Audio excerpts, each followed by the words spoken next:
तो मेरे पास एक कॉल आया कि आई एम स्पीकिंग फ्रॉम एक कंपनी, मैं नाम नहीं लूँगा कंपनी का, एक कंपनी से मैं बात कर रहा हूँ and it was very big shot company, e commerce company था एंड आपको इंटरव्यू के लिए हम सिलेक्ट कर रहे हैं, ऐसा से HR राउंड क्लियर कर दिया. सो आई वेंट, एक उसमें कंसल्टेंसी बोल के भेजा. आई वेंट देयर, उन्होंने एक रूम में बिठाया मुझे एंड इट वॉज ना 2 BHK टाइप वो था. तो बैठा मैं वहाँ पे, बैठ के थोड़ी देर वेट किया, फिर मुझे बुलाया अंदर कैबिन में, गया, बात की, सब कुछ हो गया. आफ्टर दैट उन्होंने मुझे बोला कि आपको 3,000 रुपीज डिपॉजिट करने पड़ेंगे जो कि आपका रिफंड हो जाए. Hi everyone, welcome back again to a new episode of Hustle Lab by Shubh. इस एपिसोड को डिजिटल मार्केटर्स और फ्रीलांसर्स बिल्कुल भी मिस ना करना, क्योंकि आप सब लोगों को पता है मेरी भी खुद की डिजिटल मार्केटिंग एजेंसी है एंड हमारे जो गेस्ट आ रहे हैं उनकी भी एक 7 फिगर डिजिटल मार्केटिंग एजेंसी है. तो we are inviting mister Abhinav, who is the founder of Uprisen. इस एपिसोड में एजेंसी के सारे काले राज, सारे चिट्टे विट्टे, क्लाइंट्स कैसे लाते हैं, रेवेन्यू कैसे मैनेज होता है, टीम कैसे बनती है, सब हम लोग A to Z डिस्कस करेंगे इस एपिसोड में. लेकिन उससे पहले सब्सक्राइब कर दो, क्योंकि आपके सपोर्ट के बिना ये पॉडकास्ट शो इंडिया का पहला स्किल बेस्ड पॉडकास्ट शो नहीं बन पाएगा. तो स्टार्ट करते हैं इस एपिसोड को बिना किसी देरी के. सो हाय एवरीवन, इस पॉडकास्ट में ना काफ़ी इंपॉर्टेंट और काफ़ी इन्फॉर्मेशनल चीज़ डिस्कस होने वाली है, क्योंकि जो मैं गेस्ट लेके आया हूँ ना वो आप फैन हो जाओगे बिल्कुल. तो ये वो है जिनसे मैंने खुद डिजिटल मार्केटिंग सीखी है. अराउंड 8 ईयर्स का इनके पास एक्सपीरियंस है एंड आज जो भी मेरी एजेंसी है ना, मोस्टली स्टार्टिंग इनकी वजह से हुई है. जो भी स्किल्स थे, जो भी फ्लोज थे, कैसे मेंटेन करना है, सारी चीज़ें मैंने इनसे सीखी हैं. सो हाय अभिनव, कैसा लग रहा है आपको हमारे पॉडकास्ट में आके? Hi Shubho, I am feeling very grateful कि तुमने मुझे इनवाइट किया एंड ऑब्वियसली मुझे बहुत अच्छा लग रहा है. Something new, this my first time किसी पॉडकास्ट में मैं आ रहा हूँ, तो मुझे आइडिया भी नहीं है मुझे क्या बोलना है क्या नहीं बोलना है. It's all like normal discussion करने वाले हैं. तो यार अभी पता है इनका थोड़ा बेसिक जान लेते हैं कि यार इन्होंने स्टार्टिंग कब करी थी. तो आप बिल्कुल स्टार्टिंग से बताओ कि स्कूलिंग आपने कहाँ से करी है? स्कूलिंग मैंने दिल्ली से की है. आई वाज इन सेंट मेरी. स्ट्रीम क्या थी आपकी? स्ट्रीम में मेरा बड़ा कंफ्यूजन था. अच्छा. घर वाले चाहते थे साइंस. ओके. कहीं ना कहीं मेरे रिलेटिव चाहते थे मैं कॉमर्स में चला जाऊँ. मेरा मन था कि मैं IAS की प्रिपरेशन करूँ, तो आर्ट्स में जाना था मुझे, क्योंकि उसमें थोड़ा ज़्यादा मुझे लगा उस टाइम में दिमाग काम नहीं करता, तो आई थॉट कि आर्ट्स ज़्यादा बेटर रहेगा. तो मैंने लास्ट में आर्ट्स ही लिया. वो मजबूरी थी बिकॉज मार्क्स नहीं आए थे. साइंस के लिए तो ऑब्वियसली मेरे पास तो कुछ ऑप्शंस थे ही नहीं. So I chose arts and I was pretty good. तो ये कब की बात है जब आपने अपनी स्कूलिंग कंप्लीट करी? 2012 में मैंने स्कूलिंग कंप्लीट की. 2012. एंड उसके बाद मैंने पॉलिटिकल साइंस ऑनर्स किया दिल्ली यूनिवर्सिटी. मतलब पढ़ाकू तो आप स्टार्टिंग से थे, DU में एडमिशन मिल गया था? वो DU में उस टाइम पे कट ऑफ कम जाते थे. कितना? 96 से 95? मुझे मिला था 86 में, 85-86% में मिला था. फिर बहुत ज्यादा है हमारे लिए. हाँ, मतलब मेरे लिए भी अनएक्सपेक्टेड था. तो जो भी है, हाँ, वहाँ पे मुझे DU में कॉलेज एडमिशन मिल गया था फर्स्ट गो में. That was very good. And उसके बाद फिर मैंने कॉलेज खत्म करने के बाद फिर मैंने कॉल सेंटर में मैंने काम किया था. अच्छा. ये कब की बात है जब कॉलेज खत्म हुआ? ये था 2016 के आसपास. I don't remember the exact year, but 2016 I guess वो कोई ईयर था. एंड वहाँ पे बड़ा कंफ्यूजन भी था. एक्चुअली हुआ क्या था कि जो एजुकेशन सिस्टम था हमारा, वो 3 ईयर से 4 ईयर हो गया था. मतलब BA ऑनर्स? हाँ, BA ऑनर्स 3 ईयर से 4 ईयर्स. 4 ईयर्स हो गया था. उनका कोई प्लान था DU वालों का. ओके. तो उन्होंने 4 ईयर्स कर दिया था उसको. ओके. फिर उन्होंने दोबारा 3 ईयर्स में कन्वर्ट कर दिया था.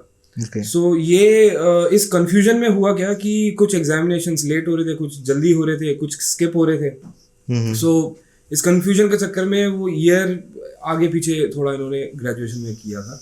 अदर देन दैट उसके बाद में फिर कॉल सेंटर पर जब मैं गया, जैसे मैं बता रहा था, लोकल कॉल सेंटर से ये घर के आसपास ही मिल गए थे. सो वहाँ पे मैंने फर्स्ट अपना जॉब स्टार्ट किया था. मुझे 10,000 रुपीज़ मिलते थे उस टाइम पे and it was a huge amount for me. उस टाइम पे 10,000 rupees back in 2016 was like, यार ये क्या हो रहा है मेरे साथ, तो सब कुछ खरीद लूंगा, ऐसा वाला सिनेरियो था मेरा.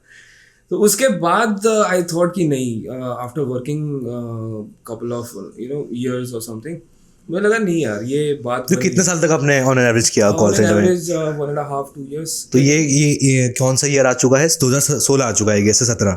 16 एंड हो गया था. 16 के स्टार्टिंग में स्टार्ट किया था मैंने. एंड आई गेस 2017 मिड में अराउंड मार्च अप्रैल के टाइम पे मैंने छोड़ दिया.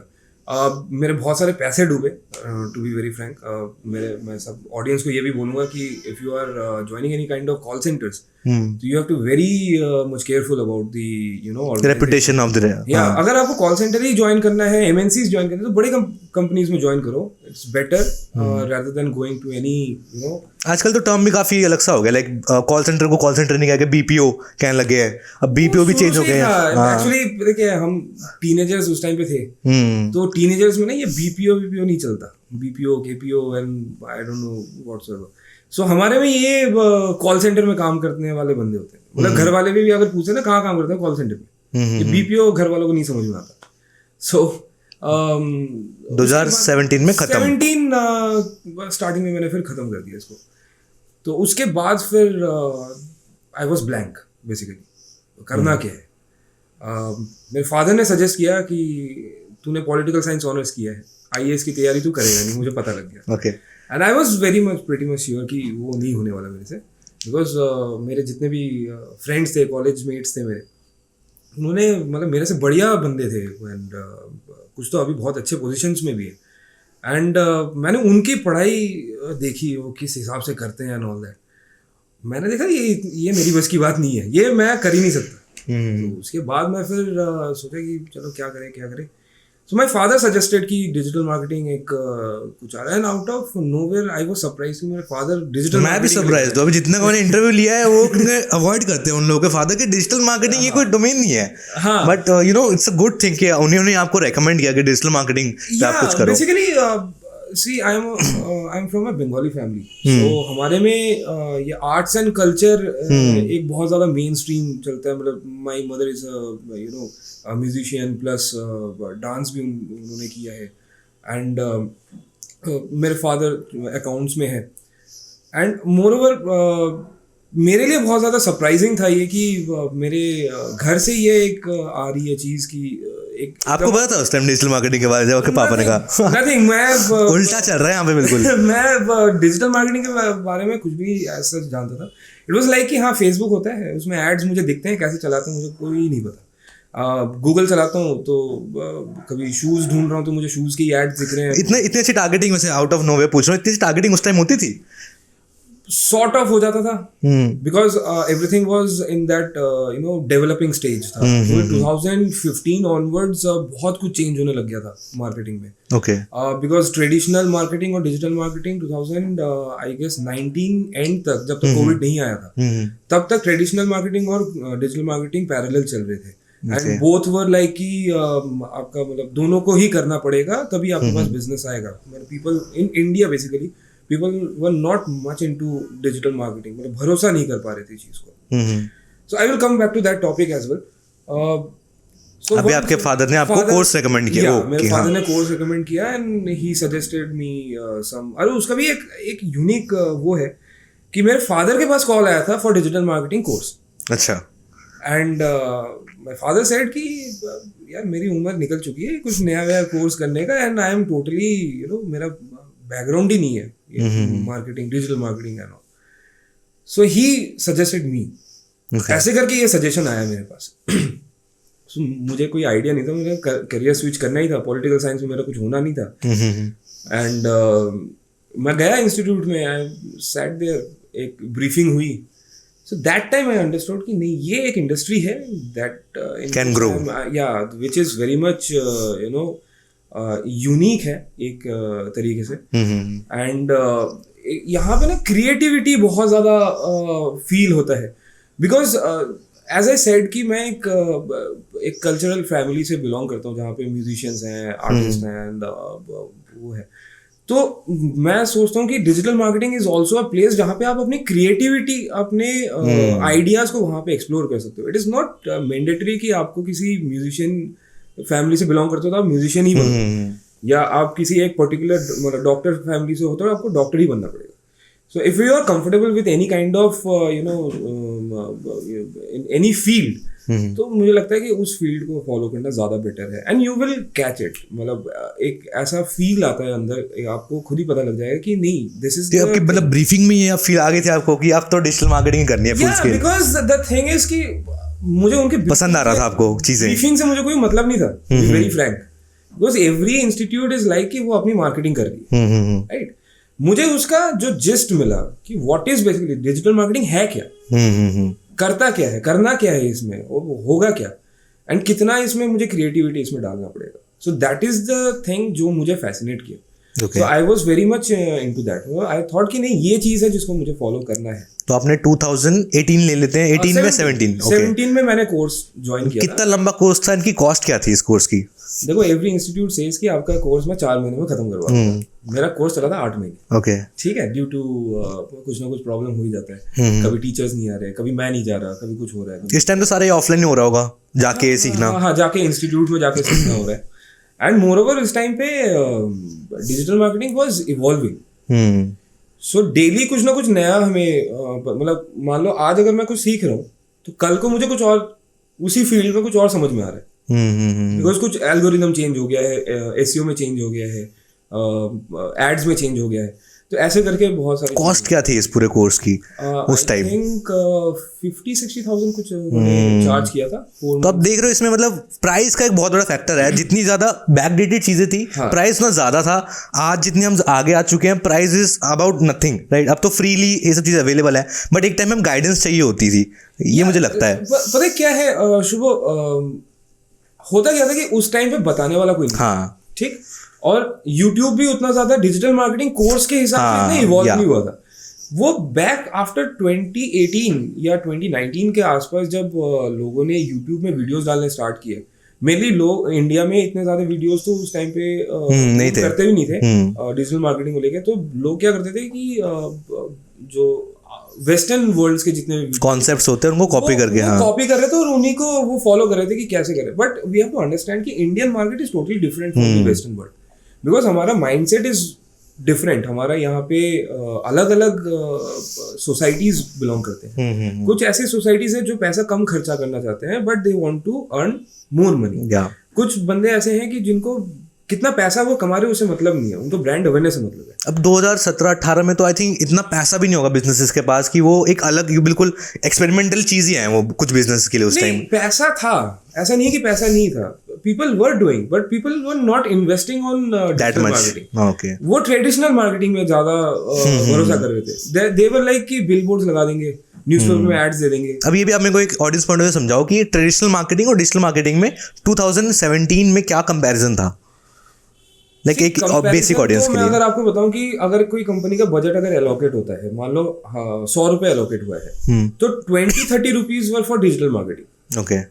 And rest of the amount 80-70 rupees जो रेस्ट ऑफ द अमाउंट बचता था वो आपका ट्रेडिशनल मार्केटिंग. और उस टाइम डिजिटल मार्केटिंग में तो बहुत सारी चीजें कवर होती हैं, राइट. तो उस टाइम मोस्टली बिजनेसेस कौन से एक्टिविटीज में फोकस करती थी, ट्रेडिशनल, एंड कौन सी एक्टिविटीज होती थी और डिजिटल होती थी? कुछ होंगी आई गेस. हाँ, बहुत सारी है. देखो ट्रेडिशनल मार्केटिंग में पहले बहुत ज्यादा चलता था. एक तो टीवी एड्स चलते थे, जो लोकल टीवी एड्स जैसे डैंग ये सारे आते हैं ना, जो नीचे बैनर्स आते हैं. तो उसमें बहुत सारे एड्स के बजट. केबल टीवी जो रात को चैनल आता था. हाँ, वो पहले तो नेशनलाइज नहीं हुआ था, तो लोकल टीवी चैनल्स वाले दे देते थे. उसके बाद फिर जब नेशनलाइज होने लगा फिर उनका एक मतलब कुछ एजेंसीज को इन्होंने अपना पार्टनर बना रखा था, केबल चैनल. ओके. तो even I worked one of the agencies में. एक जगह मैंने काम भी किया था आफ्टर माय कोर्स.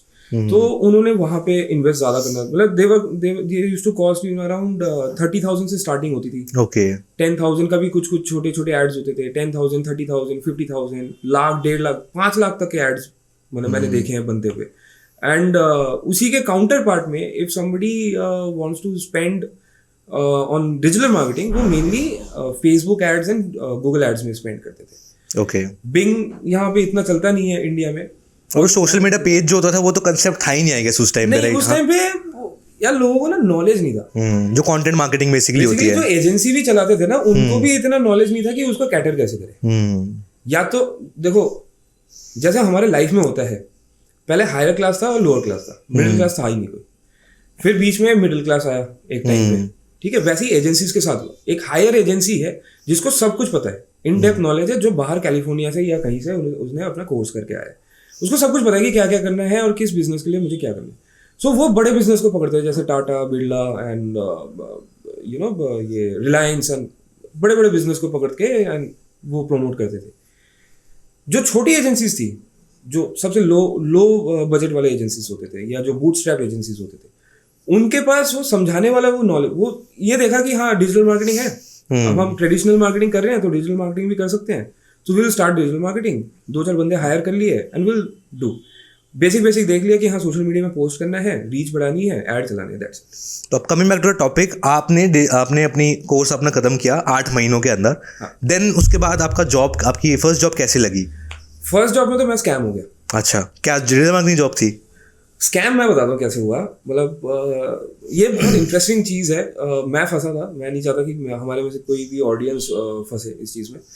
स्कैम कैसे हुआ कि मैंने इंडीड में और naukri.com में सेवरल बहुत सारी जगह से मैंने अपने रिज्यूमेस वो दिए थे, and more over call centre का तो कुछ एक्सपीरियंस काउंट होता नहीं है, तो मैं एज अ फ्रेशर मैंने सारा कुछ दिया।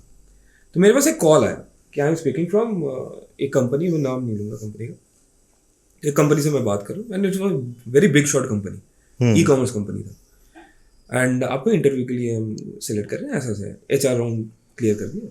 सो आई वेंट, एक इसमें कंसल्टेंसी बोल के भेजा, आई वेंट देयर, उन्होंने एक रूम में बिठाया मुझे, एंड इट वाज ना 2 BHK टाइप वो था। तो बैठा मैं वहाँ पे, बैठ के थोड़ी देर वेट किया, फिर मुझे बुलाया अंदर कैबिन में, गया, बात की, सब कुछ हो गया। आफ्टर दैट उन्होंने मुझे बोला कि आपको 3000 रुपीज डिपॉजिट करने पड़ेंगे, जो कि आपका रिफंड हो जाएगा सैलरी के साथ, जो कहते हैं वो लोग। हाँ, वो जो फर्स्ट सैलरी पे आपको मिल जाएगी। हो गया।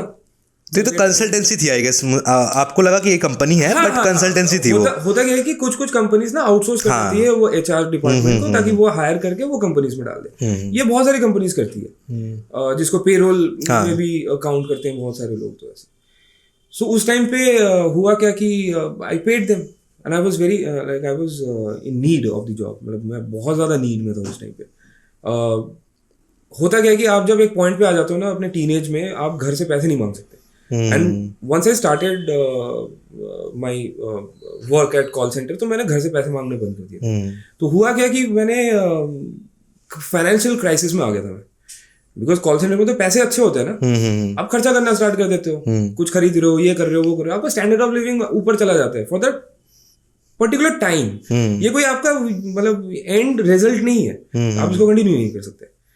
तो उस समय मैं बहुत ज्यादा नीड में था जॉब की, तो मैंने दे दिए उनको पैसे, एंड यू वोंट बिलीव उस टाइम में मेरे पॉकेट में सिर्फ 5000 रुपीज था। Okay, and I spend 3000 rupees, 2000 रुपये मेरे अब मुझे खर्चा करना है अपने लिए, दैट वाज।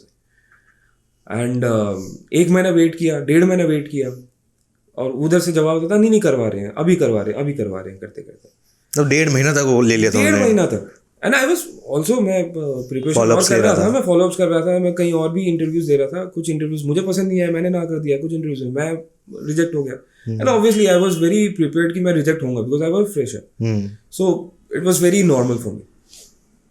तो 1.5 महीने बाद उन्होंने बोला कि ये आपका ऑफर लेटर है, ये सारा कुछ है। I went to the company on the joining date. मैं कंपनी में गया, मैंने बोला कि ऐसा ऐसा है, ये बंदा है, and I want to meet him. कहते ये बंदा तो है ही नहीं। अच्छा, तो ये स्कैम हो गया मेरे साथ। उसके बाद मैं बंदे को कॉल कर रहा हूँ, जिसने मुझे ये कंसल्टेंसी को मैंने कॉल कर रहा हूँ, वो ना मुझे फोन उठा रहा है ना कुछ। मैं ऑफिस गया, उनके ऑफिस में ताला लगा हुआ है, नीचे 4-5 बंदे और खड़े हुए हैं, उनके साथ भी सेम स्कैम हो रहा हुआ। फिर पुलिस कंप्लेन किया, कुछ होता तो है नहीं, it is just a matter. रात फरार कंपनी, अरे खत्म, 21 दिन में पैसा डाला। हालांकि मैंने कुछ मतलब करीब 8-9 महीने बाद उसका नंबर दोबारा चालू हुआ था। अच्छा। उसका स्टोरी में लिखा था कि HR consultancy and all that, वो लिखा हुआ था। मैंने उसको थोड़ा दिल्ली वाले लैंग्वेज में मैंने थोड़ा उसको समझाया, मैंने क्या भाई PPP करके उसको समझाया, तो उसने सीन करा और मुझे ब्लॉक कर दिया। तो दैट वाज वेरी ऑब्वियस। तो ये फेज कितना लंबा था, मतलब जो क्योंकि आपने कम कोर्स तो ओके, मतलब 1.5 महीना मुझे इन्होंने अटकाया, एंड 8 मंथ्स मेरा वो कोर्स था। तो इन 2018 बेसिकली मार्च, अभी भी मुझे याद है। आप जब किसी पैशन को फॉलो करते हैं, जैसे ये मेरा पैशन बन गया, आप जब किसी पैशन को फॉलो करते हो, जब आपका फर्स्ट चीज कुछ होती है ना, तो आपको याद रहता है। तो I still remember my joining date of that company, जिसमें मैं लेजिटली मैं गया था, और that was 13th of March 2018। तो मैं वहाँ पे मैंने ज्वाइन किया एंड मेरे इंटरव्यू बड़ा इंटरेस्टिंग हुआ. मैं गया, मेरे director was so sweet and so so humble basically. मैं गया, मैं वेट कर रहा था and I was the first person office में. कोई नहीं था. मैं इंटरव्यू ले गया हूँ, कोई मुझे रिसीव करने के लिए नहीं था वहाँ पे. तो आई वाज सिटिंग होते. तो सर से बात हुई. सर ने पूछा क्या नाम है. मैंने सर अभिनव. एंड कोर्स किया है. मैंने हाँ जी सर. क्या आता है. मैंने सर ये सारी चीज़ें आती है. तो I started explaining the things. जैसे मैंने एक्सप्लेन करना स्टार्ट किया ना, तो सर मुझे बोला यार अभिनव तुझे आता है ना. मैंने हाँ जी. कहता बस मुझे इतना ही जानना था, मुझे इससे ज़्यादा कुछ नहीं जानता. बिकॉज देख मैं कोर डिजिटल मार्केटिंग में नहीं हूँ. I am a marketing person. तो तू कर लेगा. मैंने हाँ जी. क्या सैलरी कितना लेगा. मैंने सर आई वॉज एक्सपेक्टिंग 25. उन्होंने बोला देख 18 दूंगा. मैं ठीक है भाई जो भी दोगे मैं अभी इस टाइम पे ले लूँगा यार. मैं पूरा लॉस में चला गया उसमें. सो मैंने चलो ठीक है. सो मेरा इंटरव्यू ऐसे हुआ था. मतलब मुझे तेरे से कुछ नहीं पूछना, तुझे आता है. मैंने हाँ ठीक है हो गया. मेरा इंटरव्यू हो गया एंड आई वाज मतलब मुझे उन्होंने बोला था कि नेक्स्ट डे से ज्वाइनिंग है but I will call you. But he was a busy person obviously. He is running a show basically. So उनका कॉल नहीं आ पाया and I was also not in that position कि मैं उनको call करूँ. तो याद तो आपकी स्टोरी भी फर्स्ट जॉब की. हाँ फर्स्ट जॉब की. और हुआ क्या कि मैं 3 दिन तक गया ही नहीं. फर्स्ट कॉन्टैक्ट ना कुछ, मैंने कुछ नहीं किया. अच्छा. एंड दे वर एक्सपेक्टिंग कि मैं आऊंगा. ओके. आई वाज एक्सपेक्टिंग कि उनका कॉल आएगा. हाँ. ठीक है. तो ये कंफ्यूजन हुआ एंड मेरे एचआर ने मुझे कॉल किया. एक कंसल्टेंसी ही थी. अच्छा. उसने मुझे बोला कि आपके साथ उसके साथ मैंने पूरा डिटेल में बता दिया था कि ऐसा ऐसा हुआ है. मैं एक पैसा नहीं दूंगा आपको. मेरा पैसा मैं उस दिन दूंगा जब मेरा ऑफर लेटर मेरे हाथ में होगा and I have work for a week. उसके बाद मैं दूंगा आपको. तो she was such a nice lady. उन्होंने बोला कोई बात नहीं, आपका कोई मतलब पैसा कहीं नहीं जाएगा, कोई दिक्कत नहीं. सो उन्होंने मुझे कॉल किया. बोला अभिनव आप ज्वाइन क्यों नहीं किया आपने. मतलब मुझे तो कॉल आना था. क्या था दे आर एक्सपेक्टिंग यू, आपको जाना है. तो then I contacted them and उन्होंने मुझे फिर बोला कि अरे Abhinav I am really very sorry and I think there was a miscommunication, please आप आओ. So I started with it and I completed around 3 or 4 years in that company. तो हमारे जो ऑडियंस है ना, जो अभी डिजिटल मार्केटिंग बिल्कुल सीख रहे हैं या फिर वो जॉब के लिए ट्राई कर रहे हैं, तो कुछ 4-5 ऐसी टिप्स दो आप कि आपका पहले तो सीवी शॉर्टलिस्ट सबसे इंपॉर्टेंट होती है कि सीवी शॉर्टलिस्ट होगा कि नहीं, राइट. तो सीवी में कौन से पॉइंट लिखे, देन उसके बाद जब उनका इंटरव्यू फिक्स्ड होता है तो कौन सी चीज़ उनको ध्यान रखनी है, एंड थर्ड उनका पोर्टफोलियो अगर है तो कैसे प्रेजेंट करना है, नहीं है तो क्या करना है. देखो सबसे पहले when you are starting in digital marketing ना, you have to understand everything about digital marketing. Digital marketing is a very vast field. It's an ocean. Agree. ठीक है. इसमें आप ये नहीं कर सकते. Any digital marketing person can not say कि मुझे पूरा डिजिटल मार्केटिंग आता है. If anybody is saying in front of you कि मुझे पूरा सब कुछ आता है digital marketing, he is either lying और ही इज अ पंडित. तो मतलब एक फ्रेशर को डिजिटल मार्केटिंग का बेसिक आना चाहिए एंड उसके अंदर एक डोमेन पकड़ना पड़ेगा उसको. हाँ एग्जैक्टली. उसको कुछ एक मतलब स्पेशलाइजेशन होनी चाहिए. जैसे मेरा स्पेशलाइजेशन एड्स था. Ads and Facebook marketing. Okay. जो ऑर्गेनिक फेसबुक मार्केटिंग होती है एंड गूगल एड्स वगैरह. तो एक फ्रेशर सीवी में ऐसे कौन से पॉइंट डाले जिससे उसका सीवी एटलीस्ट सीन मतलब विजिबल ज्यादा हो रिक्रूटर्स को, अगर फ्रेशर है तो. अगर फ्रेशर है तो कुछ भी डालो कोई फर्क नहीं पड़ता. ओके. ठीक है. क्योंकि उसको हर एक डोमेन में उसको घुसना पड़ेगा. Because he has to gain that experience in every aspect. तो इन दैट केस मैं हर एक बंदे को बोलता हूँ, इवन मैंने तुम्हें भी ये सजेस्ट किया था कि if you are starting with digital marketing, start with internship. Because internship में you will understand the core. Theory knowledge एक अलग होता है भाई, आपने पढ़ा है उस चीज को. प्रैक्टिकल नॉलेज नहीं है आपका. When you start with the practical knowledge ना, आपने जो पढ़ा है वो भूल जाओगे. Because that is false. क्योंकि तो आउटडेटेड हो चुका है बहुत पहले. वो आपके लिए फॉल्स हो गया. बिकॉज एवरी वीक कुछ ना कुछ नया आ रहा है. ठीक है. जैसे पहले गूगल एसईओ में चलता था डायरेक्टरी सबमिशंस. जब मैंने स्टार्ट किया कोर्स तब डायरेक्टरी सबमिशंस करवा के मेरे इंस्टीट्यूट का जो मेरे टीचर थे, उन्होंने मेरे से मतलब पूरे मंथ में हजार डायरेक्टरी सबमिशंस करवाए. बैकलिंक्स की बात कर रहे हैं यहाँ पे बेसिकली. बैकलिंक्स होता है ये डायरेक्टरी सबमिशंस बेसिकली एक बैकलिंक होता है. Blog submission. सो बेसिकली हजार करवाए. मेरा रोना निकल जाता था. मैं सबसे ज्यादा गुस्सा होता था मेरे एसईओ टीचर पे कि क्या डेटा एंट्री करा रहे हो मुझे. ये थोड़ी करूंगा मैं. मेरे से एड चलवा लो, मेरे से ये कर. शुरू से मैंने सोच लिया था कि मुझे एड्स करने. वो क्रिएटिविटी वाला है. तो ऑब्वियसली मैं एसईओ को मैं कहीं वो नहीं कर रहा, मैं डिमोट नहीं कर रहा. SEO is very important. Very much important, but मेरा फोटे वो एड्स में ज्यादा इंटरेस्ट था, इसलिए मैं उसमें ज्यादा घुसना चाहता था। मैं CV। हाँ, तो मैं जब गया, मैं उसमें गया तो मुझे पता लगा कि डायरेक्टली सबमिशन तो होती ही नहीं है, तो गूगल ने नल एंड वर्ड कर दिया, है ना। तो आप इंटर्नशिप में घुसो पहले, ओके। यू अंडरस्टैंड कि आपको आपका इंटरेस्ट कहाँ जा रहा है। तो फ्रेशर के लिए मतलब एंट्री गेट जो है वो इंटर्नशिप है बेसिकली। इंटर्नशिप है, या तो इंटर्नशिप कर लो, या तो किसी भाई बंधु के साथ बैठ के कुछ प्रोजेक्ट्स कर लो, या तो आप इंस्टीट्यूट से अगर आप पढ़ रहे हो, इंस्टीट्यूट में ही प्रोजेक्ट्स होते हैं बहुत सारे, आप उनके साथ लग जाओ। ओके। इन हाउस प्रोजेक्ट्स होते हैं बहुत सारे, आप उनके साथ लग जाओ। नहीं तो बहुत सारे आपके इंटर्नशिप के प्रोजेक्ट्स आपको ऑनलाइन मिल जाते हैं, जिनको मतलब होते फ्रीलांसर्स हैं, ठीक है। फ्रीलांसर्स को कुछ हेल्पिंग हैंड्स चाहिए होती है, तो आप उनके साथ लग जाओ, बट करो पहले, समझो डोमेन को, पहले ही पैसे कमाने के लिए मत भागो। क्योंकि अगर आपका बेस क्लियर नहीं है, अगर वो कॉन्क्रीट नहीं है आपका बेस, तो फिर आप आगे जाके कुछ नहीं कर पाओगे, आप कंफ्यूज हो जाओगे, आप एल्गोरिथम के साथ नहीं जा पाओगे, बिकॉज ये डेवलपिंग इवॉल्विंग एरिया है बेसिकली। तो हर पॉडकास्ट में मैं आपको यही चीज कह रहा हूँ कि सब जितने भी हमारे पास गेस्ट आ रहे हैं सब यही कह रहे हैं कि वन इज द ऑब्जर्वेशन, कि आपको ऑब्जर्व बहुत करना पड़ेगा, हर एक चीज को ऑब्जर्व करना पड़ेगा और बहुत क्लोजली ऑब्जर्व करना पड़ेगा कि एक्चुअली में चल क्या रहा है। क्योंकि आज पहले चाहे शायद हर 2 महीने में अपडेट आता था, आजकल हर 2 दिन में अपडेट आ जाता है। हाँ। चीजें चेंज हो जाती हैं पूरी की पूरी, तो इसलिए आपको अपडेटेड बहुत रहना पड़ेगा, चाहे आप कोई भी डोमेन पे काम कर रहे हो, चाहे वो एड्स हो चाहे वो SEO, किसी भी डोमेन में। उसके बाद जब यू अंडरस्टैंड कि आपको इस चीज में जाना है, कि SEO में जाना है, एड्स में जाना है, सोशल मीडिया में जाना है, या वीडियोग्राफी में जाना है, जिसमें भी जाना है आपको, ग्राफिक डिजाइनिंग भी बहुत एक अच्छा एक स्कोप है, उसमें भी जाना है। उसके बाद फिर you start building your CV। Okay. उसमें फिर आप उस चीज में लिखो कि मैं इसमें ज्यादा स्पेशलाइज्ड हूँ, मुझे ये सारी चीजें भी आती है, प्लस आप एक्स्ट्रा स्किल्स भी सीखो। Digital marketing is not only about social media platforms and everything. It is also about the extra skills that you know. Like Excel आना चाहिए आपको, because calculations आपको Excel में ही करना पड़ेगा, आप कैलकुलेटर लेके बैठ के नहीं वो कर सकते। और एक और बहुत इंपॉर्टेंट वर्ड ऐड करूंगा, ये तो हमारी स्किल्स हो गई, प्लस जो ये ऑनलाइन टूल्स होते हैं ना, बहुत बेसिक टूल्स होते हैं, लोग वो यूज नहीं करते बिल्कुल। गूगल शीट्स हो गए, प्लस ये ऑनलाइन ऑटोमेशन के टूल्स आजकल बहुत आगे हैं, तो उनमें भी आपका एक हैंडसेट होना चाहिए यूज करने का, ताकि आपका काम ईजी हो सके। एग्जैक्टली। जैसे फॉर एग्जांपल SA360 करके एक एड्स का प्लेटफॉर्म है, अब उसमें आप बहुत सारी चीजें कर सकते हो। अब मैं उसको एक्सप्लेन करने बैठूंगा तो बहुत लंबा हो जाएगा पॉडकास्ट, सो उसमें बहुत सारी चीजें कर सकते हो, लेकिन आधे से ज्यादा जनता को पता ही नहीं है, बिकॉज आधे से ज्यादा जनता को बताया ही नहीं जाता।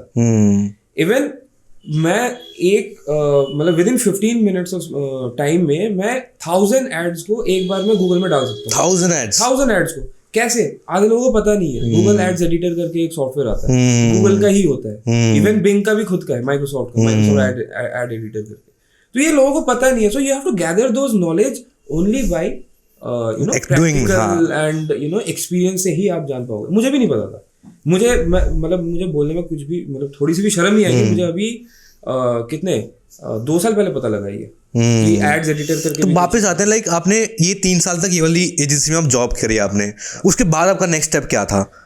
आपने हाँ, जो मेन पार्ट था, एक एजेंसी में बंदा आ गया ना, फ्रीलांसिंग जरूर स्टार्ट करता है कि साइड साइड अपना भी करूं, तो वो आया कि आपने फ्रीलांसिंग कभी करी है?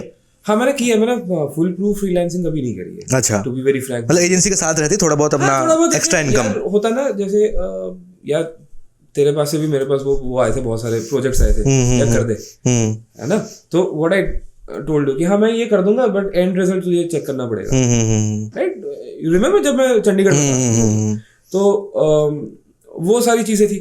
तो फ्रीलांसिंग तो मैंने की है, बट मैंने फुल फ्लेजेडली नहीं किया। अब ये भी है, फ्रीलांसिंग अगर आप करना भी चाहते हो ना, अगर साइड बिजनेस में अगर आप चाहते हो कि थोड़ा एक्स्ट्रा पैसा मैं अर्न कर लूं, तो डोंट एवर थिंक कि मैं सीखने के पर्पस में मैं फ्रीलांसिंग करूंगा। Definitely your brain will fart. मतलब सीखने के पर्सपेक्टिव से मतलब अगर आप एजेंसी में हो, हाँ, आप वहां पे सीखो, ठीक है, ओके। आप फ्रीलांसिंग कर रहे हो ना, तो उसको इम्प्लीमेंट करो वहां पे, आप इम्प्लीमेंट करो, and you only choose that part जहां पे आप स्पेशलाइज्ड होना चाहते हो। जैसे एड्स हो गया, SEO हो गया, किसी एक पार्ट में आप स्पेशलाइज्ड हो जाओ। डोंट थिंक कि मैं फ्रीलांसिंग के थ्रू भी सीखूंगा, एजेंसी के थ्रू भी सीखूंगा। फिर तो यार एजेंसी के पास तो 10 बंदे हैं, फ्रीलांसिंग में तो आप अकेले हो। अगर आपने कोई भी प्रॉब्लम क्रिएट कर दिया, क्लाइंट का नुकसान है वहां पे। तो आप क्लाइंट का नुकसान नहीं करवा सकते ना, बिकॉज आप क्लाइंट का एक हार्ड अर्न मनी उसमें इन्वेस्ट करवा रहे हो। अब इसमें बहुत ऑडियंस का ना ये भी क्वेश्चन रहता है कि अगर हम फ्रीलांसिंग कर रहे हैं एंड एजेंसी में काम कर रहे हैं, कुछ लोग तो एक अलग जॉब कर रहे होते हैं, फ्रीलांसिंग कर रहे होते हैं, तो उनके तो इट्स फाइन, बट एजेंसी में आप वो क्लाइंट्स के लिए काम कर रहे हो, फ्रीलांसिंग के लिए भी आप सेम क्लाइंट का काम कर रहे हो, तो isn't it a conflict of interest? या है तो मतलब इंडिया में इतना फर्क नहीं पड़ता? नहीं, कोई इसमें कॉन्फ्लिक्ट ऑफ इंटरेस्ट क्यों होगा? मान लो आप वहां से स्किल्स यूज करके आप यहाँ पे अप्लाई कर रहे हो, धोखा थोड़ी दे रहे हो।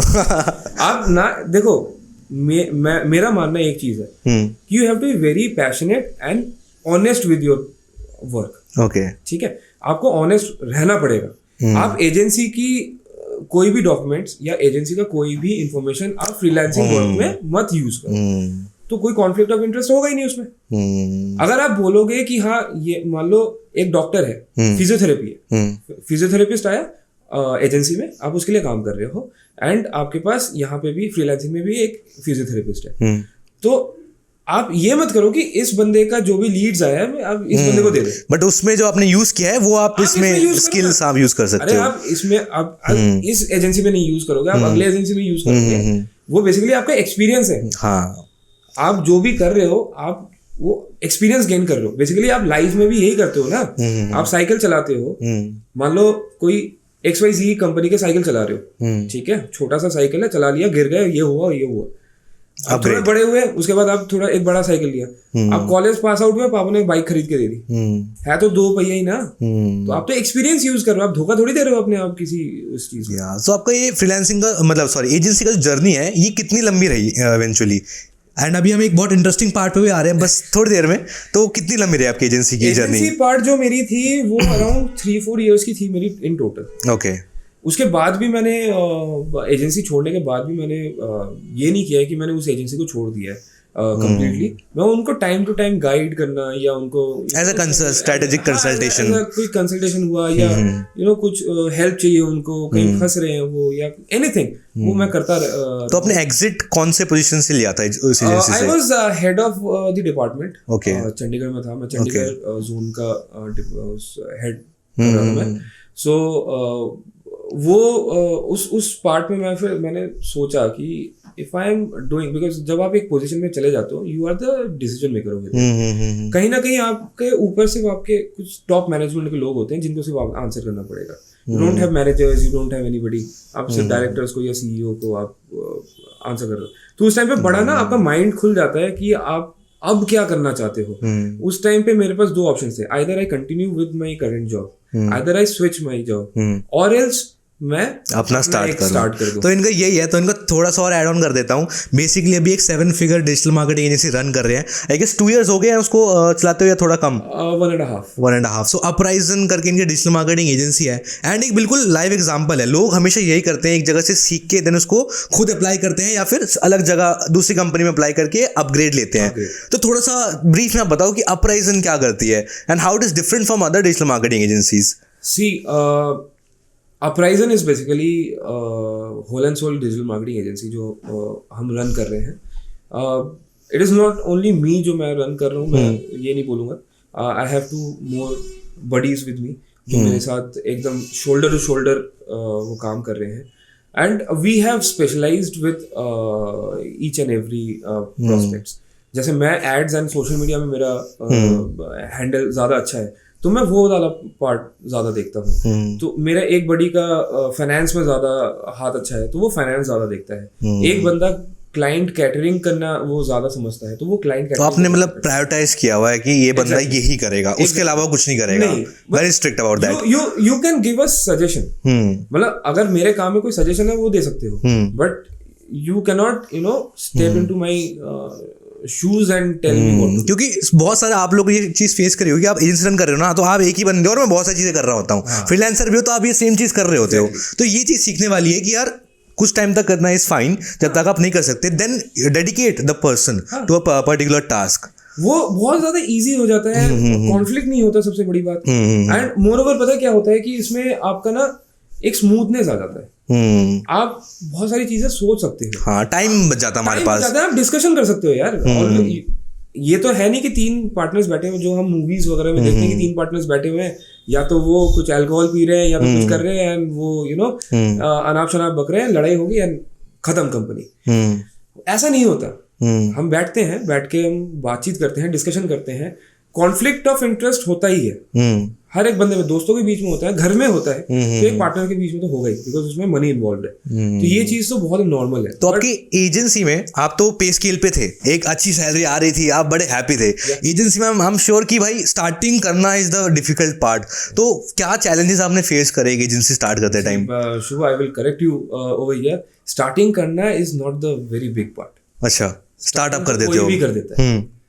आज हमारे हर एक गली के कोने कोने में कोई ना कोई एग्री बंदा बैठा हुआ है जो बोलता है कि मैं एजेंसी रन करता हूँ। स्टार्टिंग करना is not a problem, agency को रन करना is the problem. Okay, I will not say problem, but it is the main task. क्योंकि आपको उस टाइम पे देखो, जब आप काम करते हो ना, तब आप एम्प्लॉय होते हो, आपको ये नहीं पता कि एक डायरेक्टर के दिमाग में क्या कितने सारे टेंशन घूम रहे हैं। हम तो ये बोलते हैं ना कि भाई सैलरी डिले हो गई, सैलरी बढ़ा नहीं रहे, है ना, काम ज्यादा दे रहे हैं, ये है वो है करके, हमें तो समझ में नहीं आता।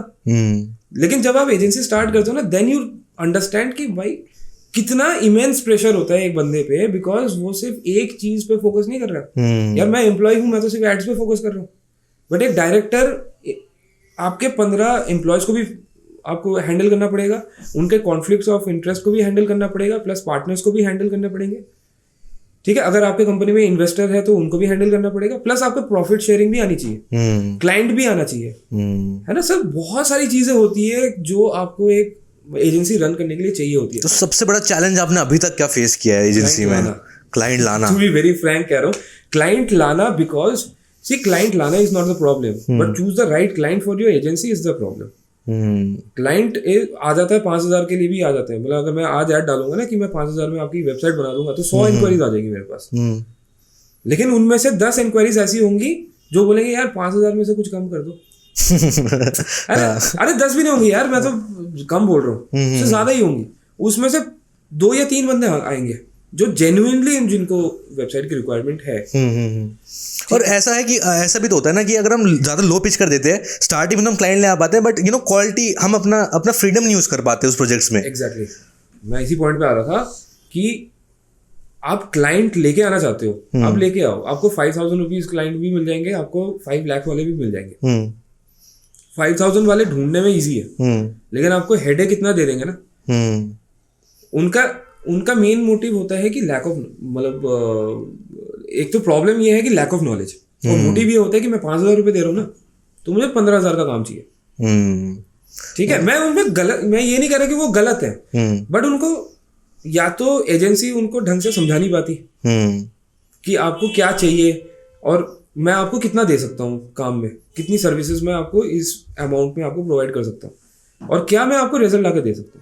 मुझे किसी ने अभी पिछले कुछ दिनों पहले मेरी कुछ कोलैबोरेशन मीटिंग हो रही थी, तो उस टाइम भी मेरे से बात हो रही थी, तो उन्होंने बड़ी एक अच्छी चीज़ बोली है, सी डोंट लूज 5,000 वाले क्लाइंट्स या डोंट लूज लो बजट वाले क्लाइंट्स। आप लो, बट उनको बता दो कि दिन में मैं 2 घंटे दूंगा आपको, इससे ज़्यादा आप एक्सपेक्ट मत करना, इससे ज़्यादा मैं आपको दूंगा भी, because my time is money. या बेसिकली हमारा टाइम ही मनी, क्योंकि हम कुछ प्रोडक्ट तो बेच नहीं रहे होते। हमारे टाइम, आपको टाइम की वैल्यू करना काफी इंपॉर्टेंट है। And if you are running an agency ना, आपके सारे एम्प्लॉयज को एक चीज सिखानी पड़ेगी, जो मैं बहुत ज्यादा पर्टिकुलर हूँ अपनी चीज में। हाँ, सबके लिए ये मैंडेटरी नहीं है, बट कुछ डिपार्टमेंट्स में बहुत ज्यादा मैंडेटरी है, लाइक ग्राफिक डिजाइनर्स हो गए, ठीक है, SEO डिपार्टमेंट हो गया, या वीडियो एडिटिंग वाले डिपार्टमेंट्स हो गए। इनको मैं हमेशा ये बोलता हूँ कि आई एम पेइंग यू सिर्फ 8 घंटे की सैलरी। मैं एक्सपेक्ट नहीं करता कि आप मेरे लिए 9 घंटे, 10 घंटे या 15 घंटे काम करो, ठीक है। और अगर आप एक्स्ट्रा कर रहे हो ना, तो डोंट एक्सपेक्ट कि आप एक्स्ट्रा कर रहे हो और मेरे लाइमलाइट में आ जाओगे। वो नहीं करूंगा। आप एक्स्ट्रा करोगे तो मेरे हिसाब से आप मेरे लिए वर्थ नहीं कर रहे हो, बिकॉज मैं आपको 8 घंटे का काम दे रहा हूँ और आप 15 घंटे में कंप्लीट कर रहे हो, तो वो तो फिर मेरे लिए लॉस हो गया ना। तो देख रहे हो, इसमें 2 पॉइंट ऑफ व्यू आ गए। एम्प्लॉय के पॉइंट ऑफ व्यू से क्या, यार मैंने तो 15 घंटे दिए, वो तो अपने लिए अच्छा ही सोच रहा है, बट हाँ इनके पॉइंट ऑफ व्यू से दे आर ऑल्सो करेक्ट, यार आपको 8 घंटे का काम दिया गया है, वो आपको 8 घंटे में ही करना है, उससे लेट करे तो इट्स ये waste of time. Waste of time है, लॉस है, रिसोर्सेज आपका भी, बिकॉज आप सोशल एंगेजमेंट तो आप अपने लाइफ का कर ही नहीं रहे। आपका दिमाग अगर खुलेगा ही नहीं तो आप मेरे लिए काम कैसे करोगे। और डिजिटल मार्केटिंग में सब क्रिएटिविटी वेरी माइंड आपको क्लियर रखना पड़ेगा। इवन मेरे कंपनी में ऐसा है कि अगर कोई बंदा आके आज मुझे बोल देना कि यार सर आज ना मेरा ऐसा हो रखा है कि mind is not in the right position, और आई एम टोटली एग्जॉस्टेड, कोई प्रॉब्लम नहीं है भाई, छुट्टी ले ले, छुट्टी ले ले, घर बैठ जा, 2 दिन की छुट्टी चाहिए ले ले, लेकिन जब तू इधर आएगा ना माइंड फ्रेश करके आइयो। क्योंकि व्हाट हैपेंस कि उसका माइंड खराब होने के चक्कर में ना वो 10 लोगों को बोलेगा कि मेरे साथ ये हुआ है, 10 लोगों का दिमाग और खराब होगा, and they will not focus, उनका काम खराब होगा ही होगा। Okay. ये चीज ये बहुत, जैसे तुमने मुझे बोला कि you know what is the main challenge basically एक एजेंसी को रन करना, सो क्लाइंट को आइडेंटिफाई करना is the main challenge basically, अगर मैं सम अप करूँ। And the second most important is the how you cater your employees. Basically you digital marketing में employees बोल के कोई होता नहीं है, डिजिटल मार्केटिंग आते जाते रहते हैं, वैसे चेंज होते रहते हैं एम्प्लॉयज, तो वो तो है ही। If you treat your teammates ना, मैं बेसिकली टीममेट्स बोलता हूँ इनको, ठीक है, वो मैं उनको ये भी नहीं बोलता कि मुझे सर बोलो ये बोलो, मुझे सर वर की ये भूख नहीं है कि मुझे ये रेस्पेक्ट चाहिए, है ना, कि आज मेरे मुंह के सामने ये बोले कि हाँ आप सर हो, सर सर ये सर ये सर ये सर, और पीठ पीछे मुझे गालियाँ दे रहे हो, वो रेस्पेक्ट लेके मैं कहाँ जाऊँगा? क्रिएटिविटी तो मुझे ला के दे दो, कि ना खुश हूँ मैं भाई मेरे से, कहाँ से क्रिएटिविटी दोगे? करेक्ट। तो उसके जगह मतलब मैं क्या प्रेफर करता हूँ कि यू आर माई टीममेट, तुम्हें कोई प्रॉब्लम हो रही है ना, I am there for you, या बट मुझे कोई प्रॉब्लम हो रही है तो आप भी मेरे साथ रहो, यही आप रहना पड़ेगा। नहीं, वो रहो वाला मैं ऑप्शन नहीं देता, मैं बोलता हूँ रहना पड़ेगा तुम्हें। If I am facing some problem ना, ऐसा तो हो नहीं सकता, चलो मैं मान गया कि 8 घंटे की ही है, मैं बोलता हूँ कि काम इतना ही है, लेकिन बहुत रेयर सिचुएशंस ऐसे हो जाते हैं कि जैसे मान लो कोई इवेंट आ गया, उस इवेंट में कुछ करेक्शंस आ गए अचानक से, सो तो मेरे लिए एक प्रॉब्लम हो गया ना कि मेरा तो डिजाइनर है नहीं, although I try to make the client understand कि सर ये तो वर्किंग आवर के बाद वाला काम है, तो कल ही होगा, बट कभी कभार होता है कि वो काम अभी चाहिए बिकॉज कल तो लॉन्च है, कुछ माइनर चेंजेस हो जाते हैं, कुछ गलती हो जाती है, कुछ ना कुछ आता है कभी ना कभी लाइफ में, और हर एजेंसी में आएगा ये, एजेंसी क्या फ्रीलांस एम्प्लॉयज किसी में ना किसी में आएगा। तो उस टाइम पे if you are helping me ना, वो ज्यादा मैटर करता है, rather you are giving me extra time कि 15 घंटे सर काम किया, मेरी सैलरी बढ़ा दो। किसने बोला तुझे भाई काम करने के लिए 15 घंटे? तो देख रहे हो बिल्कुल ना, हम लोग बहुत एक ग्रास रूट लेवल पे हम लोग डिस्कस कर रहे हैं अभी कि एजेंसी में कौन सी प्रॉब्लम आती है, कैसे हैंडल करना है क्लाइंट्स एक्सेट्रा एक्सेट्रा। तो यार पॉडकास्ट के एंड में ना मैं आपसे बस 4 चीज़ ऐसी पूछना चाहता हूँ जो आप एक फ्यूचर एजेंसी ओनर को देना चाहोगे, जिससे वो आगे सफर कम करे एंड लर्न ज्यादा कर पाए। देखिए शुभजीत, पता क्या है कि 4 मेन कोई अगर टॉपिक बोलेगा तो चुनना बहुत ज़्यादा मुश्किल है, because there are an number of things एक एजेंसी स्टार्टिंग एजेंसी ओनर को पता होनी चाहिए। लेकिन अगर तब भी बोलेगा तो मैं सबसे पहला तो मैं ये बोलूँगा कि अगर आपने जस्ट कोर्स किया है और फ्रीलांसिंग भी अगर आप कर रहे हो, कुछ भी कर रहे हो, फर्स्ट आप एक्सपीरियंस गेन करो। एक्सपीरियंस गेन करना बहुत ज़्यादा मतलब इम्पोर्टेंट है। रीज़न कि आपको बहुत सारी चीज़ें नए नए तरीके पता चलेंगे, टूल्स पता चलेंगे, आपको इंटरेक्शन कैसे करना है क्लाइंट के साथ वो पता लगेगा, मिस्टेक्स क्या क्या होते हैं, एक एजेंसी रन कैसे करती है। आप अगर एक एजेंसी में हो तो उसको क्लोजली फॉलो करो, नॉट ओनली आप अपने पोर्टफोलियो को फॉलो कर रहे हो, आप पूरा एक उसका ऑर्गेनाइजेशन को फॉलो करो। ये तो बेस्ट वे होगा ना कि आप पहले एजेंसी में इंटर्नशिप लो कोई भी, एंड थोड़े दिन जॉब करो, चीजें सीखो वहां पे, देन टाइम दो, एक्सपीरियंस करो, देन अपना स्टेप लो। या आप मतलब ऐसा नहीं है कि 1 साल नौकरी करी फिर आपने स्टार्ट कर दिया, डोंट गो फॉर इट। 3-4 साल अपना करो, सीखो, फ्रीलांसिंग करो, उसके बाद फिर अपना एजेंसी डालने के लिए, बिकॉज एजेंसी बहुत ज्यादा रिस्पॉन्सिबल वाला काम है। सेकंड अगर टिप की अगर मैं बात करूँ, second tip is the right choice of your partners and the team. या ये बहुत इंपॉर्टेंट है बिकॉज अगर आपके पार्टनर के साथ अगर आपका ट्यूनिंग सेम नहीं है, अगर आप पार्टनर्स के एक पार्टनर हो, 2 पार्टनर हो, डजेंट मैटर, बट आप तीनों या ग्रुप ऑफ पार्टनर्स एक सेम पेज पे होने चाहिए, तभी आप एक एजेंसी को आगे बढ़ा सकते हो। अगर आप बात बात पे कॉन्फ्लिक्ट ही करोगे and if you are not respecting your partner's decision या उसके डिस्कशन करने का तरीका या जो भी है, सो आप फिर उधर ही अटके रहोगे एंड ज्यादा टाइम नहीं, 1 साल 6 महीना 1 साल 1.5 साल 2 साल, कभी तो 2 महीने में बंद हो जाती है, कंपनी बंद हो जाएगी। And it's the hard truth. अब पार्टनर के बाद टीम बहुत इंपॉर्टेंट है, बहुत ज्यादा इंपॉर्टेंट है कि वही आपकी जान है, बैकबोन है। भले आप 2 बंदों से अपना स्टार्ट करो काम, बट आइडेंटिफाई आपको किस फोटे पे आपको टीम मेंबर चाहिए। ऐसा नहीं है कि मुझे ग्राफिक डिजाइनर चाहिए तो मैंने एसईओ का बंदा हायर कर लिया, बिकॉज एसईओ का भी मेरा सर्विस है। वो मत करो, आप लॉस में चले जाओगे, बिकॉज एसईओ के क्लाइंट्स आपके कम है, ग्राफिक डिजाइनिंग के ज्यादा है। आप ग्राफिक डिजाइनर आउटसोर्स मत करो, प्रायोरिटी पे लेके आओ प्रायोरिटी चीजें। पे लो। आप आइडेंटिफाई करो कौन से एरिया पे मुझे ज्यादा जरूरत है, आप उस तरीके से एक बंदे से स्टार्ट करो, 2 बंदे से स्टार्ट करो। कोई नहीं बोलता कि आपको 15 बंदे की टीम चाहिए, क्लाइंट भी नहीं पूछता, और क्लाइंट पूछता भी है ना तो बोल दो ना, क्या दिक्कत है, 15 बंदे की टीम है, कोई प्रॉब्लम नहीं है, हमें कांटेक्ट कर लेना यार, हम बन जाएंगे, क्या दिक्कत है यार, कोई प्रॉब्लम नहीं है इसलिए। थर्ड जो अगर मैं मेन टिप बोलूंगा वो है तुम्हारे tools. You should identify the right tool for your company and for the client. And इसमें मैं एक पॉइंट ऐड करना चाहूंगा, एक तो टूल्स हैं आपके क्लाइंट सर्विसिंग वाले जो आपके क्लाइंट्स के प्रोजेक्ट्स में हेल्प करेंगे। Correct. एक है आपकी इंटरनल एजेंसी रन करने के लिए टूल्स, जो बहुत इंपॉर्टेंट है। बहुत इंपॉर्टेंट है, ट्रस्ट मी। अगर आपने एक एजेंसी को ऑटोमेट कर दिया, ऑटोमेट इन द सेंस ये नहीं कह रहा कि आपने कोई एआई टूल ले लिया, वही ग्राफिक बना रहा है, वही कर रहा है, वो नहीं। ऑटोमेट इन द सेंस कि आपने अगर रिपोर्टिंग ऑटोमेशन में डाल दी कि आपके पास डेली रिपोर्टिंग आ रही है, काम क्या करना है, उसके टाइम शीट्स आप मेंटेन कर रहे हो, सारी चीजें अगर आपका ऑटोमेट हो गया तो आपका जो वर्क फ्लो है और जो आपका ऑपरेशंस है वो बहुत ज्यादा स्मूथ आउट हो जाएगा। आप नई नई चीजों में इन्वेस्ट कर सकते हो अपने माइंड को। सेकंड, अगर आप क्लाइंट के लिए टूल्स ले रहे हो तो यू हैव टू आइडेंटिफाई कि उस क्लाइंट के लिए कौन सा टूल बेस्ट है। अब हर क्लाइंट के लिए यार अलग टूल्स लेके आएंगे यार, वो नहीं होता ना। अगर मान लो फॉर एग्जांपल अगर मैं दूं तो एक अगर डॉक्टर के लिए अगर आप एसईओ कर रहे हो तो उसके लिए कौन सा टूल ज्यादा इंपॉर्टेंट हो सकता है वो आप आइडेंटिफाई करो। लाइक एक मैंने सॉफ्टवेयर देखा था क्लिनिक मैनेजर करके, शायद वो तेरा ही सॉफ्टवेयर है क्या? हाँ तेरा ही तो है। तो वो क्लिनिक मैनेजर अगर वो है तो आप डॉक्टर्स के लिए वो यूज करो, है ना। अगर आपको रेस्टोरेंट्स के लिए यूज करना है तो आप वो आइडेंटिफाई करिए, जोमेटो है या क्या है, वो टूल्स है, ये एप्लीकेशंस है, ये ढंग से आप आइडेंटिफाई करो, ये ज्यादा इंपॉर्टेंट है। फोर्थ पॉइंट तो मैं यही बोलूंगा कि the right choice of the clients. ये सब लोग इसमें अटक जाते हैं, right choice of the client. कोई भी क्लाइंट ले आते हैं कभी भी, कोई भी क्लाइंट यार, बट स्टार्टिंग में जरूरी भी तो होता है कि एटलीस्ट कोई तो आए, क्योंकि हम स्टार्ट। मैं हमेशा ना एक चीज बोलता हूँ हर किसी को कि आप ना अपना ऐसा पोजीशन बना लो कि प्लेसमेंट आपकी, हाँ, क्लाइंट आपको मना ना कर पाए, आप क्लाइंट को मना कर रहे हो, क्लाइंट आपके पीछे पड़ जाए, नहीं प्लीज थोड़ा टाइम लगेगा बट होगा, बस माइंड में रखो। See everything is your attitude. या अगर आप मीटिंग में जा रहे हो, आप कैसे अपने आप को प्रेजेंट कर रहे हो, दैट मैटर्स। उसके अलावा इट डजंट मतलब वो मैटर नहीं करता आप क्या उसको बक के आ रहे हो। अगर आपका फर्स्ट 5 मिनट्स अच्छा चला गया ना, वो फर्स्ट 5 मिनट्स में वो सोच लेता कि मैं इसको काम दूंगा या नहीं दूंगा। ठीक है, जो काम देने वाला बंदे की बात कर रहा हूँ मैं, वो बंदे की बात नहीं कर रहा जो पहले ही सोच के बैठा हुआ है यार देखते हैं यार, उसकी बात नहीं कर रहा। ऐसे बहुत सारे मिलेंगे।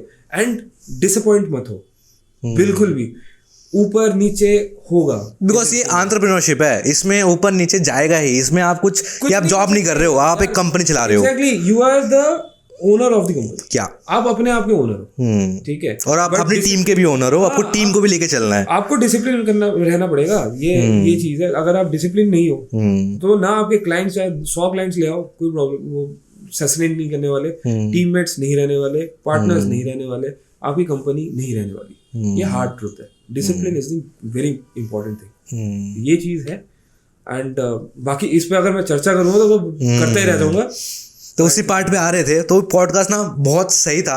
एंड आई थिंक कि अगर आप एक फ्रीलांसर हो, एक डिजिटल मार्केटर हो या स्टार्ट करने का सोच रहे हो ना, तो इससे आप बहुत सारी वैल्यूएबल इनपुट्स आप ले सकते हो। सारी चीज़ें जो होती है ना वो कस्टमाइज नहीं होती, एक वाइडर ऑडियंस को कैटर करने के लिए बनाई जाती है।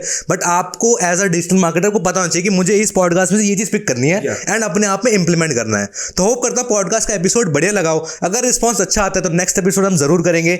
एंड होप ऑडियंस को बढ़िया लगे। सो जस्ट हमें कमेंट्स में बताना कि पॉडकास्ट कैसा था। तो मिलते हैं फिर पॉडकास्ट के नेक्स्ट एपिसोड में। Bye bye. Bye bye.